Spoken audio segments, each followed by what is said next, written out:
Hi, Dr. Stern here. Today I'm going to give you 5 things you have to know about gluten and digestion, okay?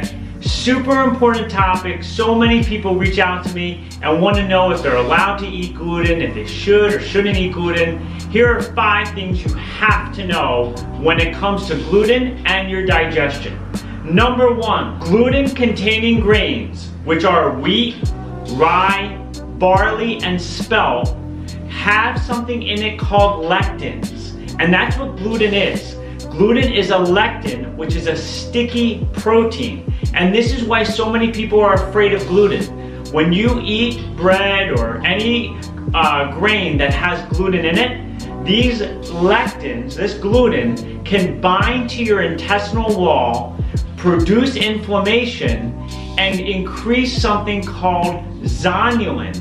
What that does is it gaps the cells so more things can get into your bloodstream that are meant to get in there, and that increases an inflammatory process. It's what's called leaky gut syndrome. And that creates inflammation, and it can create autoimmunity, things that affect your thyroid gland and other organs, your joints, your skin. So many health processes can be disturbed due to the fact that this lectin is attaching to the cell wall and facilitating a leaky gut syndrome. That's number 1. Number 2, gluten-containing grains have something in it called phytic acid. Now, phytic acid is stored phosphorus. What that does is it actually binds to these minerals that are so vital to your health. Calcium, zinc, iron are all bound to phytic acid.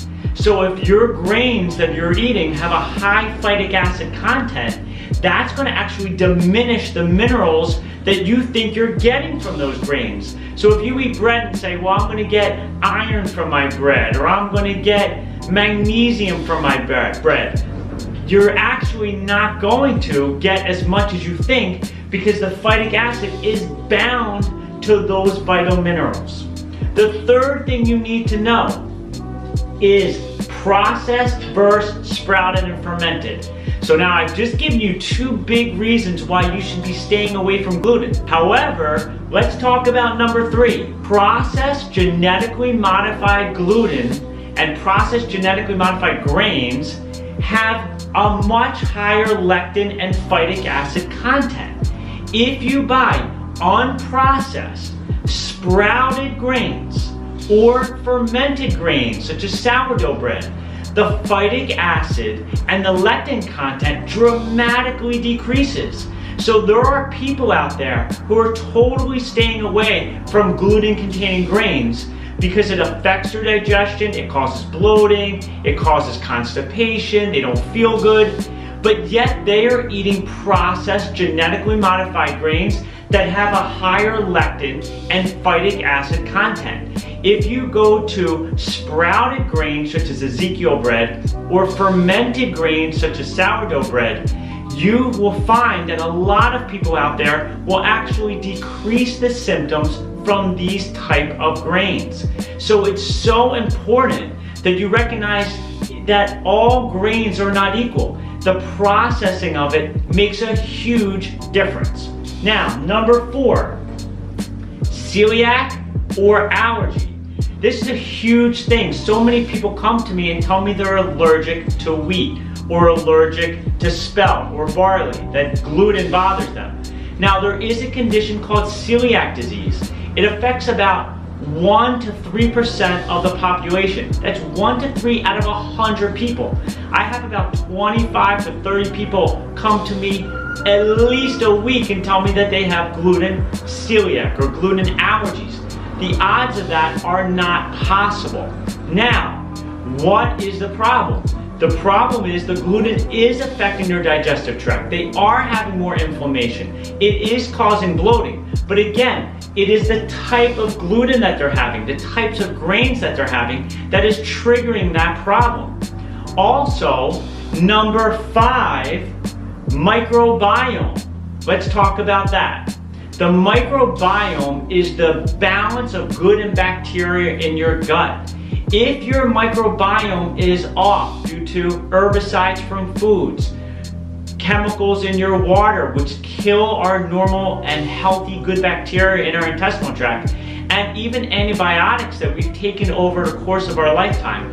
That destroys and affects your microbiome and limits your ability to digest gluten. There are actual bacteria in our intestinal tract that break down gluten protein and help us digest gluten.